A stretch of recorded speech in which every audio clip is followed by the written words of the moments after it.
Welcome to Adventures in Leadership, the podcast where we explore the connection between adventure and leadership. I'm your host, Bruce Huff. Life and business is full of the unusual, the exciting, the unknowns, risks, and ambiguity, all of which define adventure in this journey of ours. In each episode, we'll take a deep dive into the lessons and experiences that can be gained from adventuring beyond our comfort zones and taking on new challenges, and how we can apply those to life, leadership, and business. Join us as we hear from business leaders, experts, and yes, explorers and adventurers who have leveraged their experiences to develop the skills, the resilience, and mindset needed to be effective leaders. So grab your gear and buckle up. It's time to embark on a journey of personal growth, inspiration, courage, and discovery. Let's get started.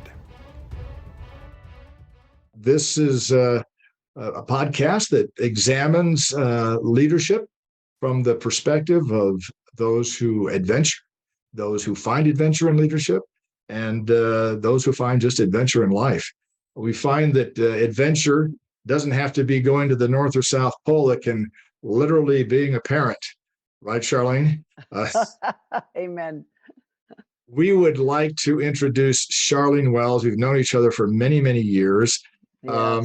Many of you, of course, recognize her from her days as the Miss America winner, which was a proud moment for all of us in Utah. Though. It was less than 100 years ago, but you know what? You look like you could still wear the sash, Charlene. I'm not going to go through a big bio. I'm not going to go through a big bio because what we're going to do is probably talk about some of those experiences that you've had through your life as we talk about where the risks were, where the unknowns and the ambiguity occurred in your career that really define what adventure is. And then tell us a little bit about how that informs your leadership style today and how it did during your career. So first of all, let's start out at the very beginning. Okay. You had a kind of adventurous childhood. I did. You grew up outside the United States for a large part of your growing up years. Tell us a little bit about that. I did, and you're so right, Bruce. That really set the tone and the foundation for everything else.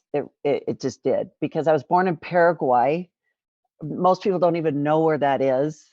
And then I moved to northern Argentina. I'm a little girl there, and a sister's born there. And then we moved to Ecuador, and I'm 3 or 4. And then we moved to Mexico.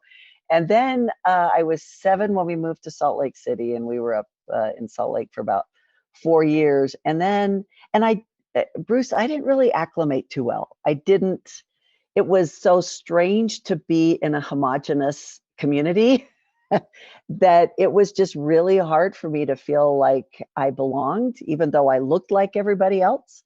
It just didn't feel, I don't know. It was a little bit hard to develop friendships. Plus I was really shy.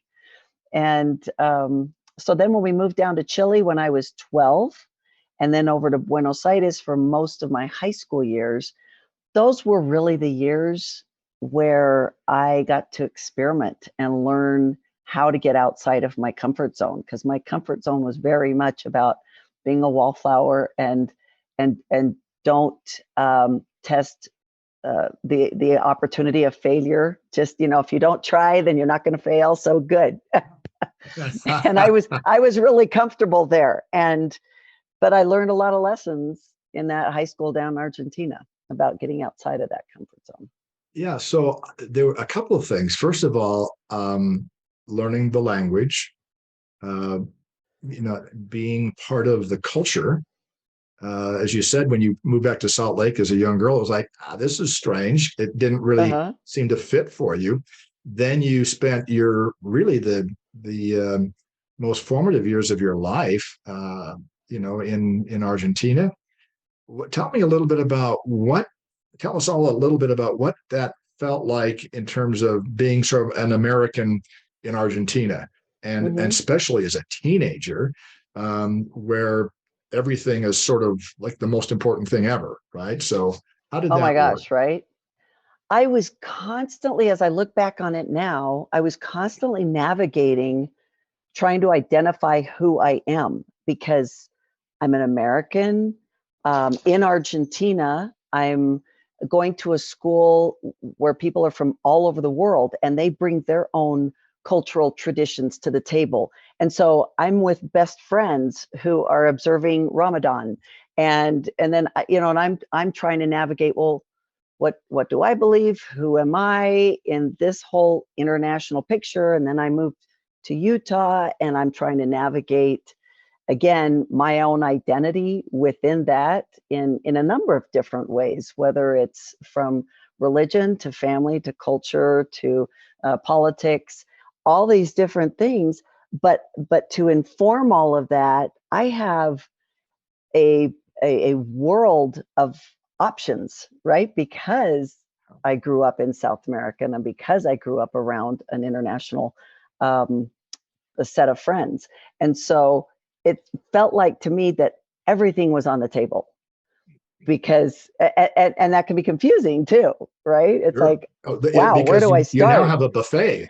You have this buffet of Huge choices, buffet. right? Yeah. Yeah.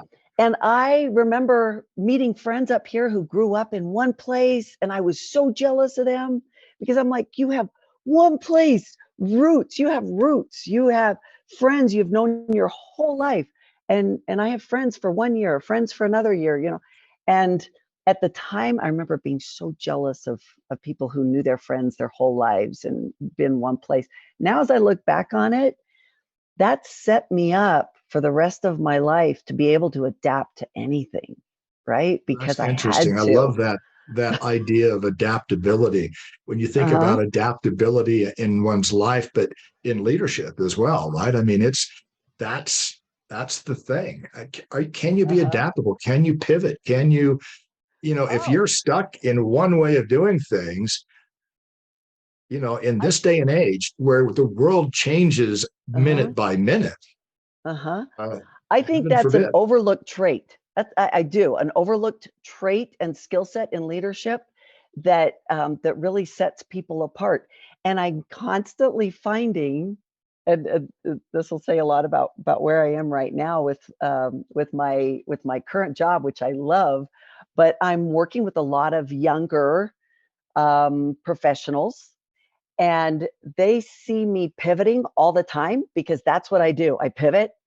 This isn't working. I'm going to pivot. We're going to find something else. I'm going to keep on tweaking and pivoting until I get to the right formula, the right, and I've done that my whole life. And they see it as chaos. And so I've I've had to go, let's see, how do I make it not look like chaos? But That's that's how funny. I've survived from career to career, all different kinds of careers, and making sure that you perform at the highest level in every single career. But it's about pivoting and adapting to your situation. You have to. It's really interesting because you'd normally think that the chaos would occur with our Gen Xers and our youngers, right? And Right. and and and you're young, but I'm just saying seriously, yeah. But you're the senior vice president of Right. marketing and communications, and it's like, wait a minute, In public she's all over the relations. map, Yeah. and you're saying, yeah, isn't that exciting? That's part Uh, of it. You have yeah, to that's be. what a great thing to Oh, teach those that you have responsibility to steward, though, about it's okay not to be uh-huh. right the first time, Right. right? It's okay to Because you've say, got to let's constantly be trying things. Hmm. it's that continuous improvement that we always talk about when we talk about manufacturing. But what Yeah. about everything else that we do in a business setting? I mean, or in our own lives for that. Right. Oh, Well, yeah, I okay, believe high that school. I was just going to add, I really believe in a dynamic comfort zone, and that it's, you don't just develop it and now it's there, it's perfect. No matter what age you are, young, old, whatever, if you're not constantly growing that comfort zone, it's shrinking. It's not just staying put, based on what Well, I did 30 years ago. and I like to tell clients and others that the best thing you can do is learn to be comfortable with the uncomfortable, Yes. because that's it. That's our life today. I mean, and I'm Uh-huh. not saying it's just today. I think back 20, 30 years ago. We had these same Uh-huh. situations. We always talk about the rapid pace of things today, but I Oh don't know. yeah. It maybe the pace has changed, but it is a lot of these things have never changed in terms of Right. being able to take a risk and do these things. And you Oh came yeah. back out of high school, then you moved back to Utah. Is that right? It was heading into my senior year that I moved back to Salt Senior. Lake. What a time to move. Oh wow! So you spent your senior year in Utah Yeah, after? Skyline High School. Yeah, Wow. it was I mean, I had some good friends. I am so grateful to the people that accepted me because right at first I was like, I don't know where I belong. I don't know what group I'm in because my friends in Argentina were so diverse that when I then come up to a very large high school, this diversity is now manifest in separate groups, cliques, right? So now I'm Right. like, which clique do I belong to? I don't know. So that was And very maybe interesting, if you're like me, you didn't belong to any of them, and right? you kind of you made Not friends with comfortably. back in my day, it was like there were this is going to really age me, but there were like the hoods, Uh-huh. there were the jocks, and it was kind of Right. fun to be friends with all of them, and you weren't I really totally part of their agree. group, but Uh-huh. everybody you got along with them all, and it was sort of interesting, and Yes, it did. I don't know that was because I grew up in a small town.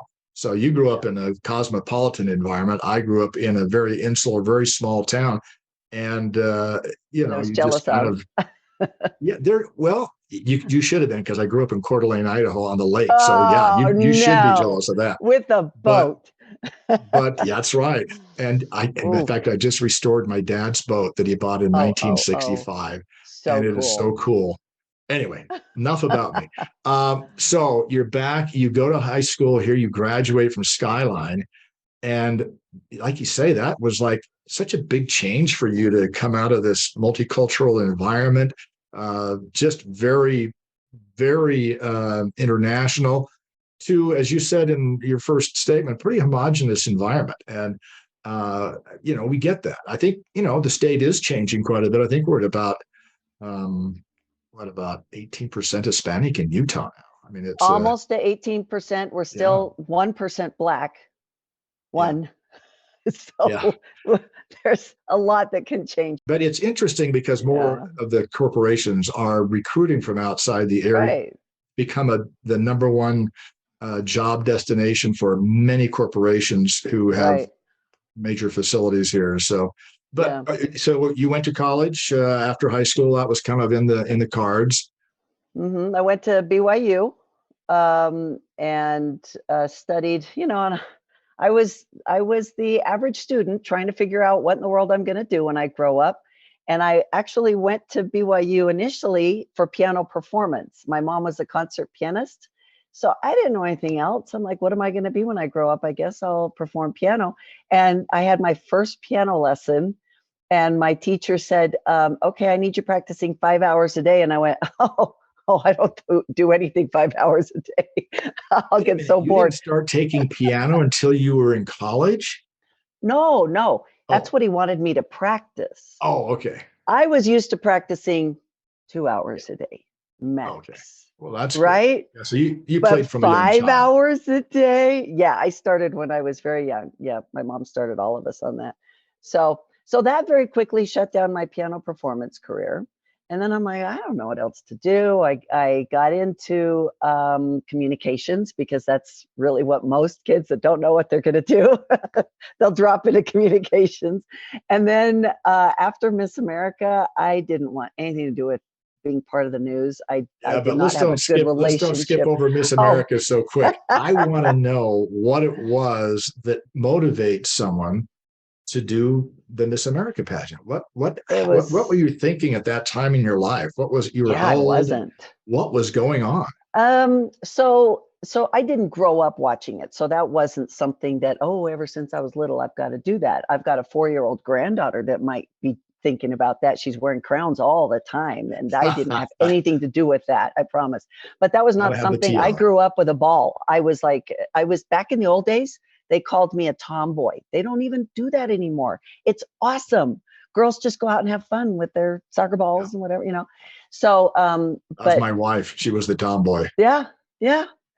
And so I didn't grow up thinking about that, but I did grow up with a lot of music and learning how to perform and just being pulled in. I was never really the star. I was a good low alto. So good low alto is, blending in with the choir. And every now and then I'd get pulled out to perform solo, but very rarely. And it wasn't, I auditioned for 4 different school musicals, never got a part.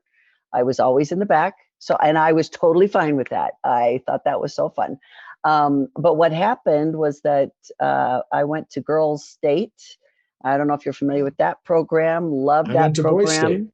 Yeah. Great. So you know that. I love that program. And then as you know, then they have different offices that you run for. And I ran for Girls Nation Senator and I won that. So I went back to DC.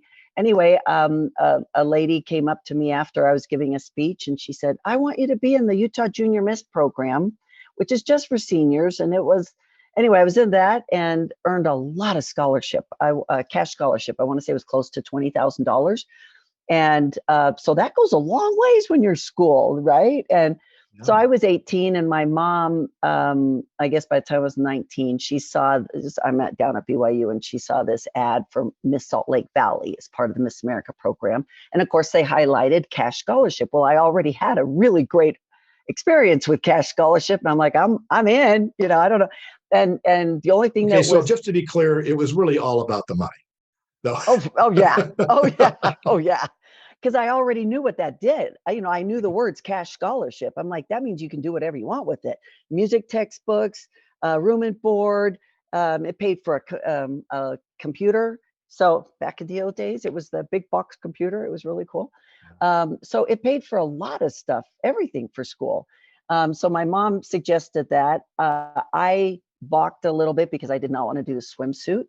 And then she came back and found out that in Utah was the only state at the time that did not have swimsuit on stage during the performance. It was judged in the afternoon and it was just separately. Part of the group thing. So I went, okay, I'll do that. And then next thing I know, I'm on national TV in a swimsuit. I'm like, wait a minute, that wasn't the plan. And with a Paraguayan harp, I think, wasn't it? I'm playing a Paraguayan harp. See, that's when I learned the power of differentiation.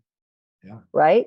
I could have played piano, but then I would have been one of maybe 20, 25 pianists, right? And I thought, I can make this. I had only been studying the harp 5 years, but a lot translated from piano and the arpeggios that you use with piano translated a lot to the harp. So I picked it up pretty quickly. And it was a differentiator. And I had earned a lot of cash scholarship using the harp as part of the Junior Miss program, going back to American Junior Miss. So that seemed like a good thing. I love the fact that you pick up on the idea of differentiating yourself. Certainly in marketing, that's a key aspect. Right? I think even in any leadership role that you take, part of rising to a leadership position, for example, is really differentiating yourself, right? It's saying that person knows how to make decisions. That person knows how to motivate people. That person knows how to or demonstrates those abilities. So they, rising to leadership positions and actually developing leadership capacity really is deciding to be different and differentiating yourself. So and you're so right. It's about deciding. It's deciding, because if you don't decide, other people will decide for you, right? So it's like you get to decide how I want to be differentiated and which are the ways that, and it does take some strategic thinking. What are my skill sets, which is hard for people to look at themselves. And so that's why at times it's really good to ask other people, tell me what you think are my skill sets. How do you think that I am differentiated from others, especially in a leadership setting? And then, you really focus on those and really set yourself apart. And that was a great lesson that you learned that you maybe didn't even think. You were probably thinking strategically. I could be one of 50, or I could be, really unique. And then in your later career, the idea that you've proven that differentiation actually worked for you. You were able to continue on. By the way, how was it? You were a year as Miss America, right? And was there any standout moments there where you kind of go, Man, that really did make it worthwhile, besides the cash Yes. scholarships. Besides the money, right? Because that year I made $150,000 on top of the scholarships. So that was really good. But what stood out for me, because I was such a President Reagan fan, and so I got to go to the White House, spend some time with him in the Oval Office. My parents were there. Senator Hatch helped to facilitate that. So that was so memorable. And you're right, it was a very difficult year. And so I have to look at those nuggets, because I was on the road. I was in 5 cities a week. It was 250,000 miles that year, and I never unpacked. And that takes a toll. It's really difficult to, this life, where you have to perform, whether you're on stage or not, you're performing, You're on. at a 4-hour Yeah. dinner, you're on. Doesn't matter where you are. People are asking for autographs. You can't treat them disrespectfully just because you feel bad, right? Because you're tired. You can't do that. I learned my lesson, because I did that like one time. I was tired and I didn't give the due respect. It was a young man that wanted my autograph, and I gave it to him, but it was a little begrudgingly. And I got called on it. Somebody sent me a note and said, you rolled your eyes after you turned away. And I said, they're right. I can't do that. I have to treat every single person with respect. And just because I'm tired or I'm so done with it, that doesn't matter. So that was a huge lesson for me, that I'm always on. But it also taught me that I've got to find a way to get myself off somewhere and give myself that time to recharge, because I'm a natural introvert and I need to recharge by myself. So, so just real quick, not to belabor the Miss America thing, but you had to have a chaperone during that entire time, I right? did. I And did. so, And there were two and so, chaperones, and they alternated months. okay. Yeah, you didn't get to alternate, but they got to alternate, right? So Right? they got a rest. I didn't have a backup. Excuse me. Yeah. So did you, the reason I ask about that is that I just wonder how that relationship formed, because one thing about leadership is creating good relationships. In fact, I think it may be one of the seminal skills of good leadership It is. is forming good relationships. And that's sort of a forced upon you relationship. How did that work for you? What was the what was your takeaway from that experience? Yeah, great question. Because these were two women who had been doing it for years. So they had other Miss Americas. They had lots of stories, from other Miss Americas. And both of them did a great job guiding me. It took me a few weeks, maybe 2 or 3 months, maybe more months, to realize I didn't have my life, that they really controlled my life. But at the same time, I learned to value that they could be the bad guy. I didn't have to be the bad guy. So as I was learning that I had to treat everybody with respect, I had, if I needed to be the last person in the room, okay. But it was my chaperone's job to pull me away, knowing that, what, it's now 10:30 at night. She's got to get up at 5 a.m. I've got to pull her out, right? So I never had to be the bad guy, and I learned to appreciate that so much. So Was I it your really love that. chaperone? Was it your chaperone that said, "Hey, you rolled your eyes" on that one situation? No, it was a person I didn't know, and she just wrote me a note, and I'm grateful to her, actually. She Absolutely. I mean, called me what on it. I Yeah. mean, feedback is another one of those fantastic Right? leadership principles. And getting that feedback probably Uh-huh. saved you a lot of embarrassment and heartache in the future, just You are because so somebody right.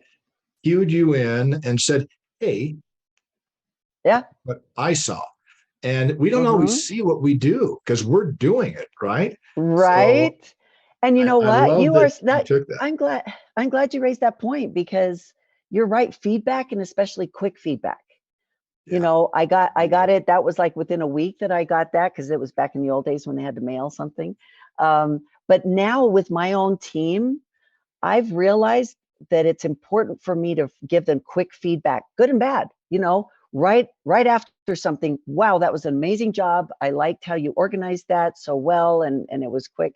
And then also, I mean, I had a couple of couple of my team members that were on a Teams call, and they were both chewing gum, and I could see the gum, and I'm like, okay, none of that. I like gum, but you don't go on Teams meeting and chew. And so just things like that where you do have to call it out, because I was so grateful for that Yeah, feedback. and I'm sure that it sounded like in those circumstances, with the praise, it's great to do that feedback in public, and with constructive, Right.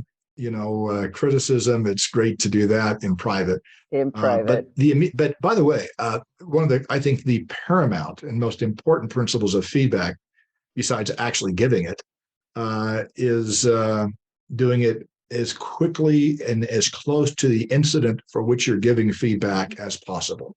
By the way, Yeah. there was you remember Arch Madsen from Bonneville Oh yeah. International. So Oh sure. he was one of my mentors. He did a wonderful breakfast for the community. He invited, probably the chamber members and things like that. And I just remember going to it. And he had on the breakfast round tables, that was at the old Hotel Utah.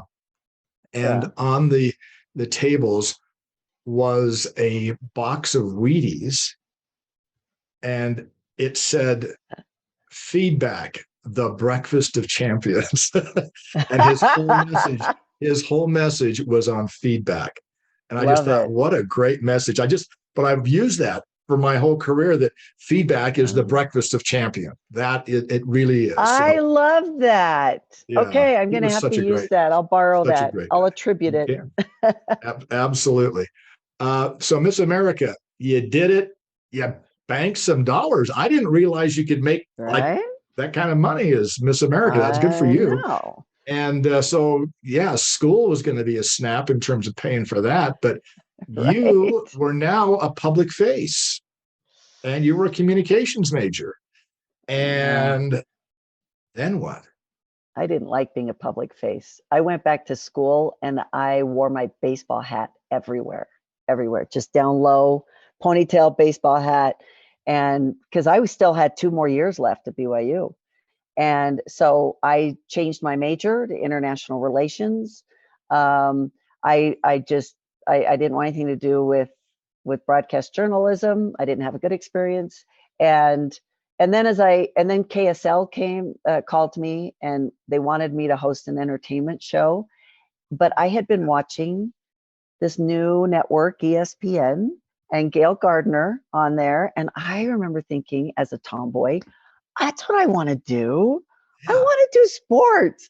And so when KSL called me and wanting to do this entertainment show, I said, thank you, but I don't want to do entertainment. But if you have something in sports, let me know. And they called me the next week and said, would you do sideline football? And before I had a chance to actually think about what I was saying, I said yes. And then I got really nervous because I didn't know a thing about football. I'd grown up in Argentina, where soccer was the thing, right? And Football. I didn't know if I It's liked football either. it's football, Football, yes. soccer. So that was, and so then my whole mission at BYU was to graduate. Okay, what's the fastest way that I can graduate? Because now I've got this job and I'm already in broadcast journalism, might as well graduate in broadcast journalism. But the BYU professors did not like the fact that I was in sportscasting. They looked down on it. They did not think it was a real thing. And at the time, it really wasn't. Now their whole program's around sports broadcasting, right? But at the time, that was not a thing. So that was a little difficult to get through that. And then straight from BYU, I went to ESPN. And that was an So you adventure. did work at KSL while you were at BYU.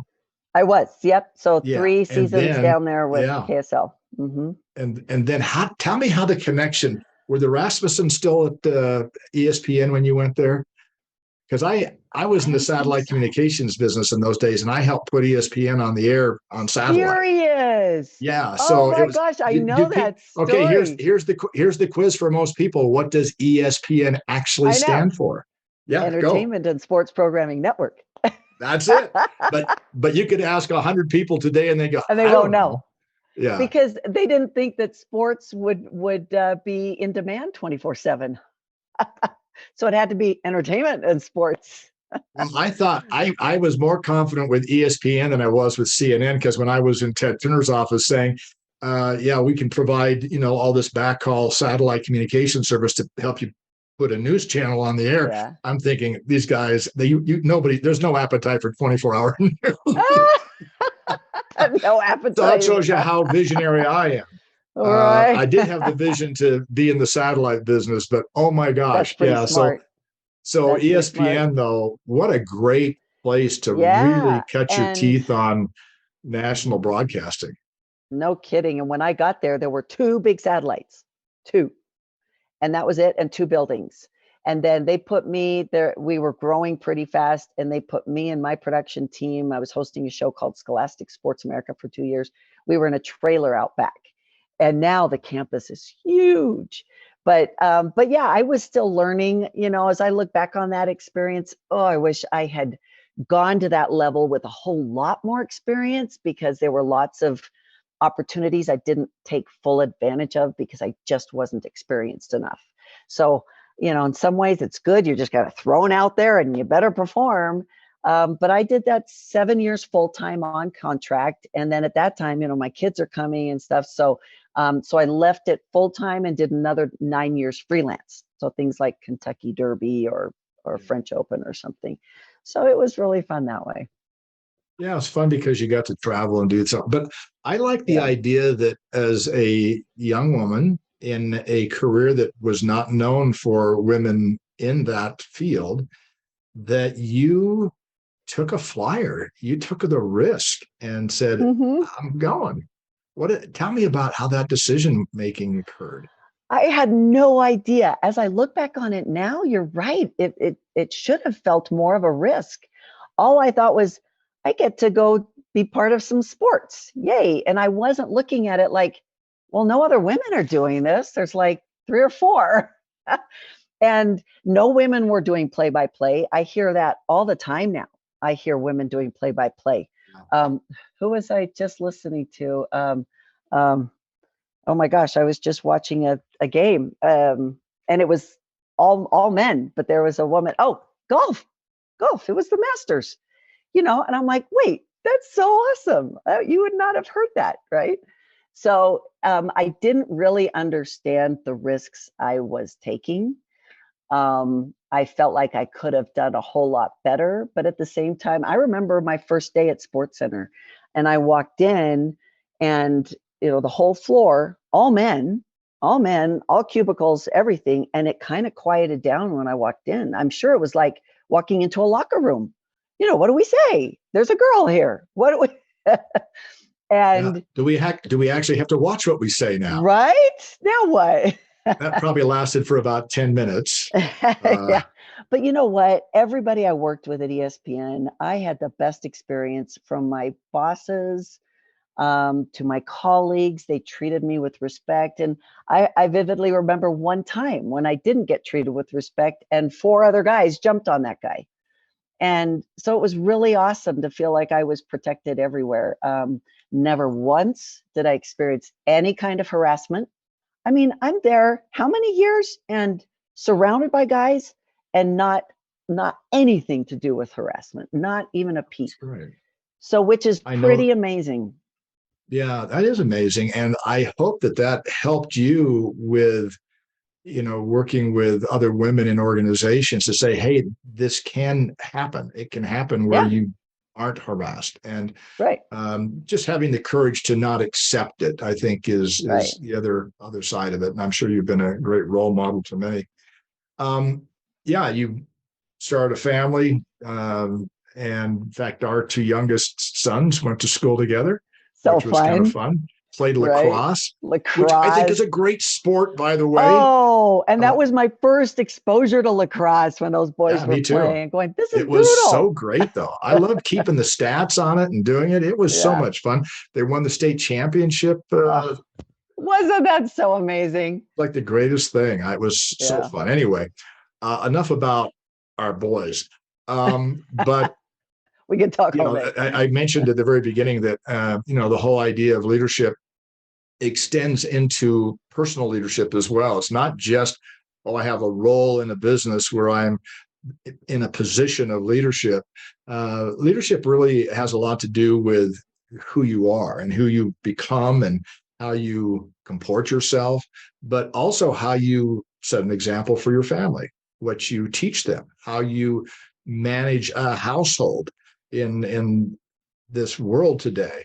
Uh, Tell me a little bit about just sort of the experience of being a professional and being so visible, and being in a man's world in some of those areas, Mhm. and then being in your family and how you were able to navigate with children, especially those kinds of issues that they face every day.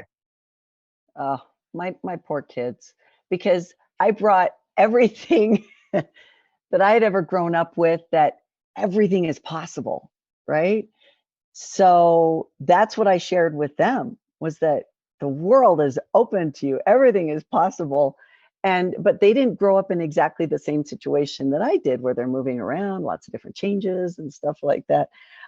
So I'm really proud of how my kids accepted my form of teaching, which I'm sure, as I compare notes with others, was probably not not traditional and not normal.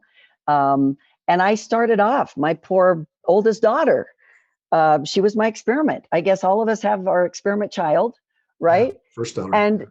And you want the best for them, right? You want them to maximize every talent they've ever been given.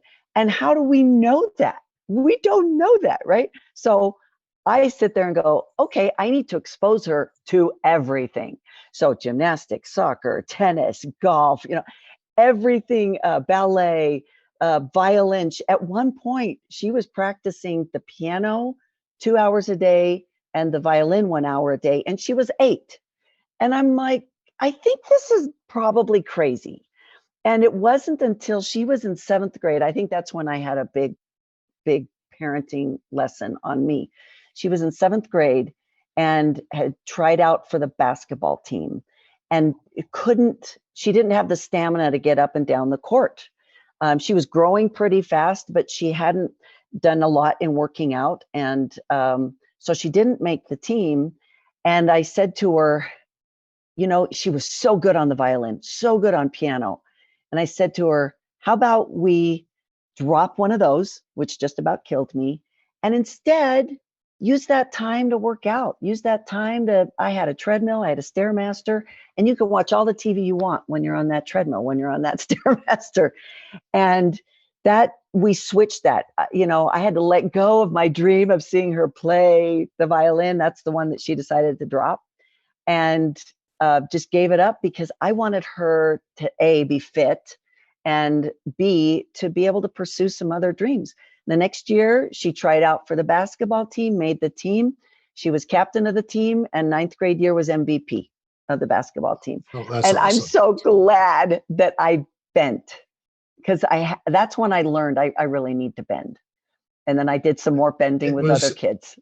but it was another pivot, wasn't it? Yeah, It was another time where you basically said, this isn't really serving the best interests of our organization, which in this right. case was your family. My family. I So like how you look at that.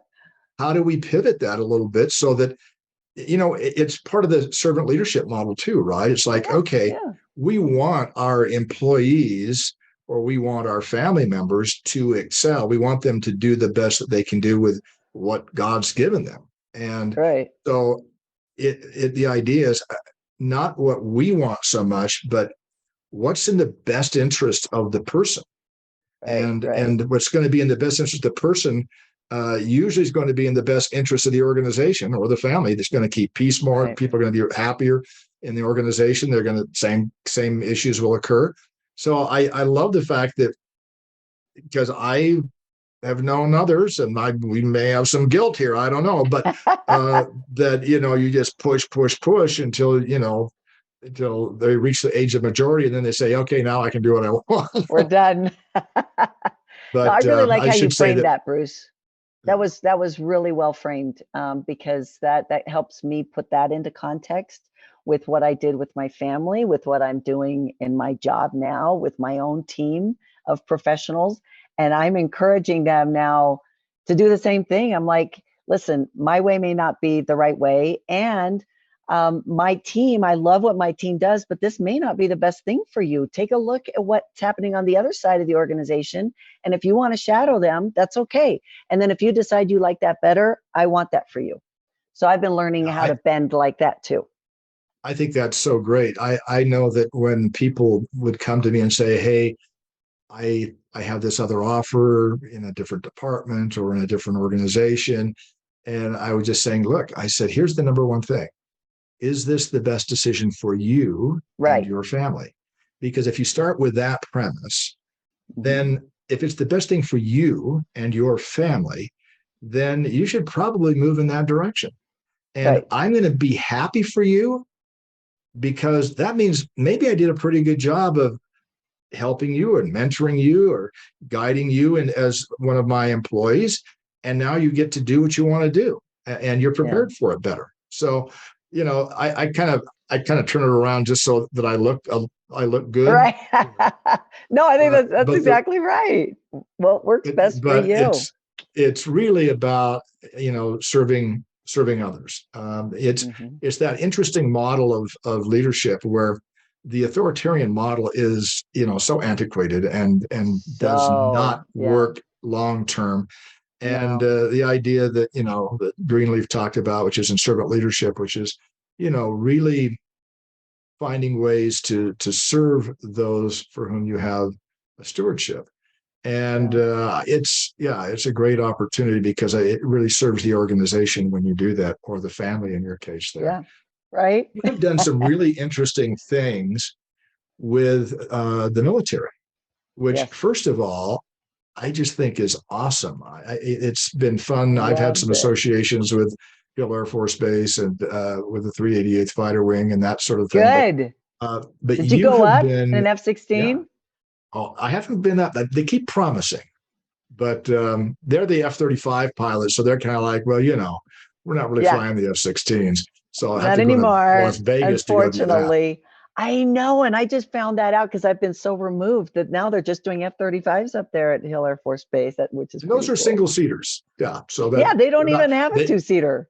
look, they wouldn't let Yeah. Tom Cruise fly one by himself, and they're not going to let me. So, but And would you want to?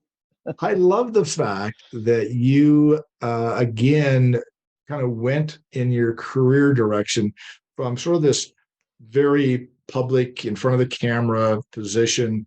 You did obviously some of the things in your life, but the idea that in a way you were able to serve those who serve us in the military. Mm, And I just thought that I've always admired that about your career path. Tell us a little bit thanks. about what you did, because you've had a number of different opportunities to work with the military. Mm. I discovered I prefer being behind the camera. And I discovered that after I backed up from ESPN, I went freelance. And during that time, I'm mostly at home. I went back up my master's degree in organizational communications because I wanted to get into business. And so the business that I got into, it was a technology company, but we were in the business of telling stories. And and we were able to start working with the military, and it just grew from there to help them tell their story. And at first, because I knew nothing about the military other than I hadn't even been on base. And it was the 96th Regional Readiness Command right here in our own backyard in Utah, and then the Utah National Guard. And we started helping them to tell their story. They were busy being deployed in Iraq and Afghanistan. They didn't have time to put together why they served, why it mattered, all that stuff. And so we started putting it together and come to find out nobody's helping the military do that. So our company created a division called Remember My Service Productions, which I ran. And we started developing relationships with the National Guards all over the country. That grew into relationships with the Department of Defense. We continued working with military units all throughout the world, but it was our work with the Department of Defense, with the Desert Storm 25th commemoration, the Korean War 60th commemoration, the Vietnam 50th commemoration, that enabled us to work with all 50 states, all the Veterans Affairs offices in all 50 states to help recognize the veterans of each of those wars, but especially, what really got me was the Vietnam veterans. because of how they were treated coming home. I look back on the history of our country, and that is one of the saddest moments of our history, when we have people who didn't want to go to war come home and we treat them like dirt and lower than dirt because they served when they were called.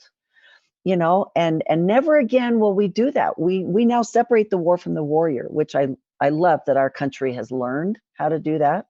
But that became such a huge honor for 15 years, and for every month for 15 years, twice a month, I was back at DC, either at the Pentagon or someplace really, working with our relationships back there. And it was such an honor to be able to put the spotlight on our veterans and on our military and show more about what they do. And you were telling stories, really, is what was going on, right? Their history, stories. but it was the history in the context of telling the story, because that's what makes people care. Yeah. Right. Exactly. And the more you tell those stories, the more they're going to remember, and remembering is the best way to honor. So it was just a great position to be able to leverage my first career in television and production, everything, and leverage that and turn it into an opportunity to tell the story of our military. And you were basically an entrepreneur when you did that. Yeah. That was kind of a new thing, and putting it together. I referred to myself as an intrapreneur because it was in the context of this technology company founded by John Lund, and he just said, run with it. So it was really awesome to work for a boss who says, you know what, you're passionate about this, go do it. And there were lots of times when we didn't know if it was going to work, but he supported me. And that's something that I really learned about leadership, was how important it is for a leader to have your back. And you've got to be accountable, but when the leader lets you run, oh my gosh, the stuff you can do.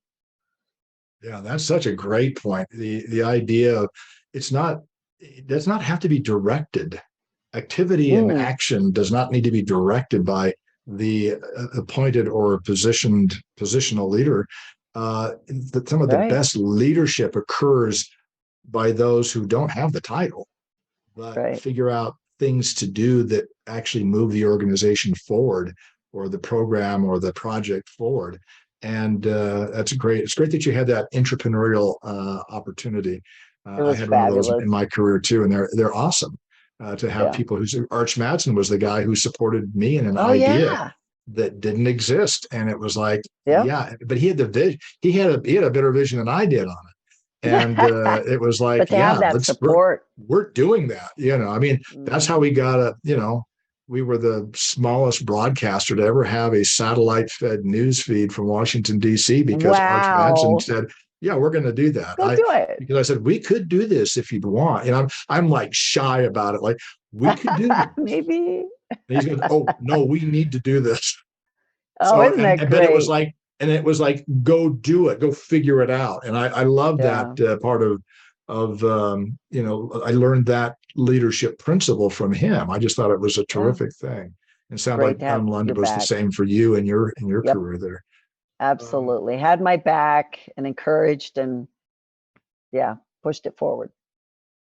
And now not so much travel to Washington, D.C. No, only like 3 or 4 times a year now. I know, because it's like my town. So I miss it. I had an office there for 10 years, so I get it. Yeah. You get it. Yeah. Yeah. There's a couple of places in the world, I'll just say in the United States. There are places in the world too, but in the United States, there's 2 places that still hold me in awe.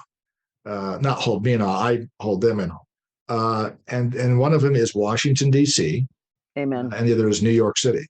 And yes. I had an office in both places for over 10 years, and I still would find myself sort of mouth agape, looking at the buildings and walking through the streets. And in Washington, D.C., I'd love flying over the Potomac and seeing the monuments, and just it's unique. It's like I say, 2 places that, from a man-made objects standpoint, those are the 2 cities that really have impressed me. And for me, I'd add Boston too.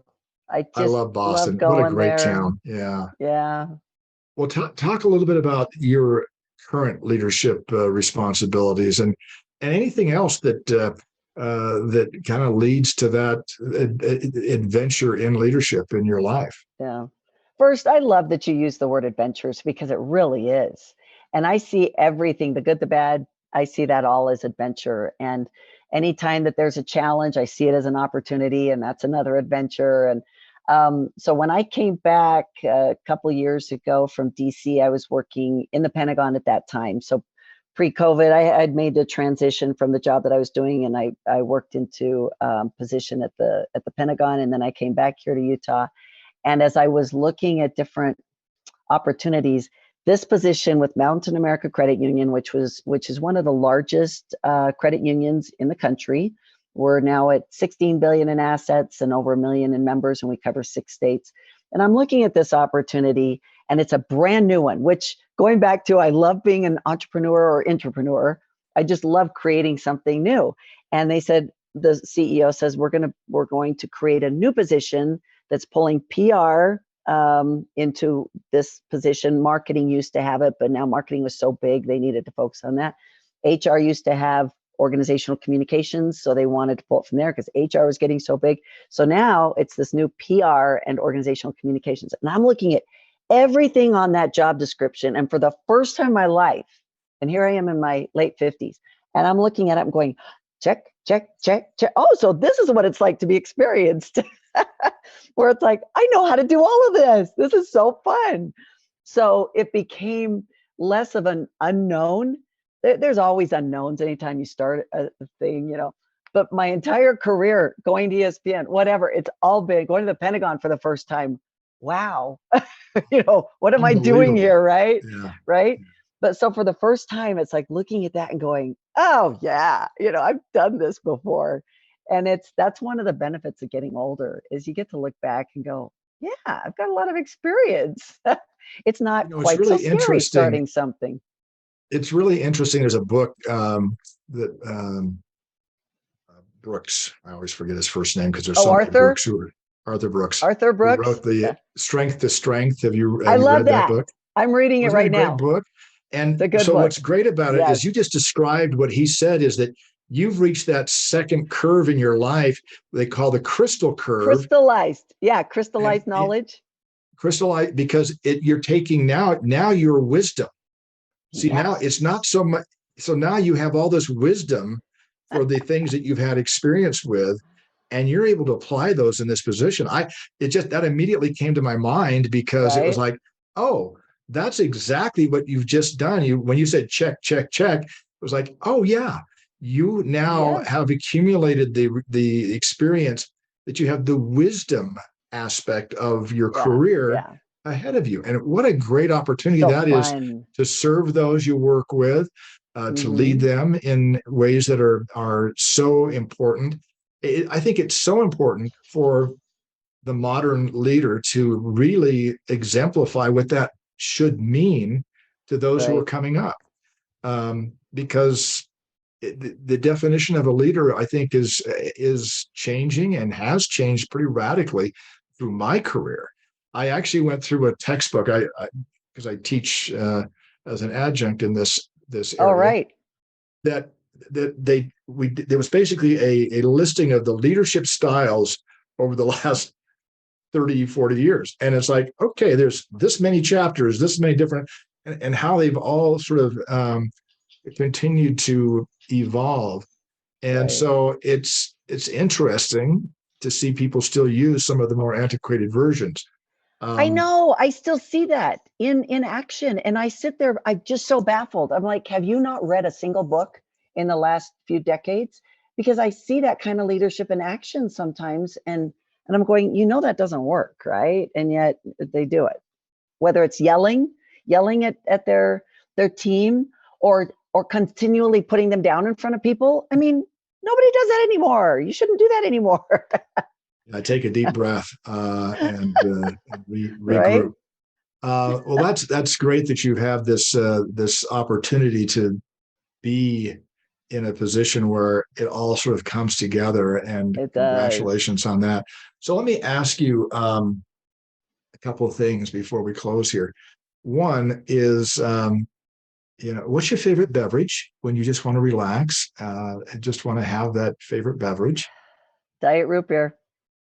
Really? Diet root, which brand? Is it I'll A&W? Is take it almost any brand, but it's usually either Hires or A&W. It's whatever I kind of grab, but I'll grab a can of Diet Root Beer. do you ever once Although in a while throw a Hires, yeah, yeah, Hires has great Diet Root Beer. You just like it at their Hires drive-in. yeah. So good. And what were you And asking? then do you ever have them put a scoop of ice cream in there? Yes. Isn't I that the love those. I best? love root beer floats. They're fantastic. So good choice. Good Thank you. choice. Thank you. I was going to ask you what book you're reading currently. From strengths to strengths is one From of Strength to them. Strength, Arthur Brooks. Yeah, Yeah. yeah, from strength to strength. That's right. And Although before in that that, book, he tells me that he tells me as I'm reading the book that I'm already on the decline. So I'm reading that going, no, I'm not. oh Come no, on. keep going, because what it is it's you've moved to the next curve, which is the wisdom curve. You'll get to that I part in the do book. like the It's really good. wisdom part. Well, I did read that, but I still kind of hyper focus on the I'm on the decline part, on the innovation and Hey, stuff. if No, I'm you're on still the innovating. decline, Come I am on. in deep trouble. Yeah, that's great. What's the other most recent book you've read that you really liked? Uh, so I have about 20 books that I work on, which is sad because I got books piled up on my nightstand and by my chair and stuff, but it depends on what I'm feeling at the moment. There's a book that I just picked up and I can't remember where I got it, but it's fascinating because it covers psychology, psychiatry, neuroscience, and psychopharmaceuticals. And it's called Varieties of Spiritual Experience, and it piggybacks off a book that was written over 100 years ago, called Varieties of Religious Experience, but it's diving into, it takes an agnostic view of everything. So the word spiritual is really more, you know, Yeah, I don't know, it's non-religious. a Yeah. broad, it's a non-religious view of everything, but it's fascinating because it's diving into the mind and the spirit and how it works together into everything. So I just started that one not too long ago, and that's so those are the ones that have the bookmarks, the freshest Yeah. bookmarks. The whole idea of neuroscience and brain activity and releasing Hmm. of the different chemicals based on serotonin and dopamine and Exactly. all the different things. It is so fascinating, and Yeah. it does help us understand a lot of times in relationships what's happening. And not that we all need to be Yeah. psychiatrists or psychologists, but there's a lot to learn from those sciences to help us understand what's happening, so that we don't jump to conclusions about a person's intent. You know, Right. I think Right. that a lot of people act out in ways that may not be their intention, but they just don't Hmm. have the tools or haven't figured out how to use, some of the Yeah. other methods of communication or action. So, well, that's good. That's very interesting. Now, one last thing, and that is Yeah. Lead, our company, which is involved in leadership development, and we love to get people out of the conference room and into So smart. experiential and adventurous places. Yay. Is there any place that you would love to go to develop your leadership capacity in an experience? So I'm very partial to biking, destination biking. So anything that involves a bike would be fabulous. I'm dying to do, and so be thinking of how you can combine. Like Switzerland has put a lot of money into bike paths around their lakes, so I want to do something like that. I like those kinds of trips. I went to Abu Dhabi about 3 years ago and did the longest and the highest zip line, and they had hired the same people that had put together at the time the Costa Rica, I think it was the Costa Rica zip line that was supposed to be the longest and everything. So that one's now the biggest one or the tallest one and the longest one. And it goes from two mountain peaks and it's all rocky desert. So you're going over like several thousand feet of nothing but rocks and stuff. And as I'm flying over those rocks, I'm thinking, this doesn't really serve me any purpose. So things like that don't really get me going. But the biking does. The biking does, because you bike for an hour and then you stop, as a group, and then you can appreciate the historical impact of this castle or something. And then you bike for another hour, you get it all out, and then you sit and you eat and you can discuss something. And so for me, I like that. That's a fun one. Well, there's a fun bike experience in Croatia along the Dalmatian Islands, where you go from island to island to island. So That you would be boat cool. to the islands and then bike the islands. And then bike. So Yes. Yes. that's a Boy, fun one. can you do So the we're same always thing looking like for new opportunities, Yeah. right? And I love things like if you were to do like a bike on Easter Island, or Oh my something gosh. like that, right? Where it's just Yeah. crazy, The doing Galapagos. crazy things. Yeah. Or the Galapagos. Oh my We gosh. certainly will Yeah, hike things those like that. kinds of places. I don't know if they'll let us bike them, but Hiking would work too. So hiking, biking, whatever. Yeah. well, Sharlene, thank you so much for spending time with us today on Adventures Thank in you. Leadership. It's always a delight to see you. So happy Likewise. for your success. Love seeing you in the various social media feeds as you do the Yeah. public relations work for MACU, Right. Mountain America Credit Union. And Thank it's just always you. great to have you. And we'll have to get you on one of our leadership development Keep me posted. experiences. Absolutely. And I love the concept, when you use the word adventures in leadership, and now you can apply that to any kind of adventure worldwide and have those leadership trips worldwide. Oh, I would love to keep track of those things. You bet. Well, thank you again. And for our audience, we'll see you next time on Adventures in Leadership. Thank you. That's it for this episode of Adventures in Leadership. We hope you enjoyed our discussion on the lessons and experiences gained from taking on the adventure of life and business, and how it can inform your own leadership development. This has been a production of Lead. We are a new kind of personal, team, and organizational leadership company, dedicated to accompanying those who want evidence-based learning and education that activates development and growth to produce the results you want in life and in business. We are also dedicated to serving youth in a quest to minimize digital reliance, to provide outdoor activities, to do hard things, to serve others, and to put a little adventure in their lives. Check out our website at l-e-a-d.co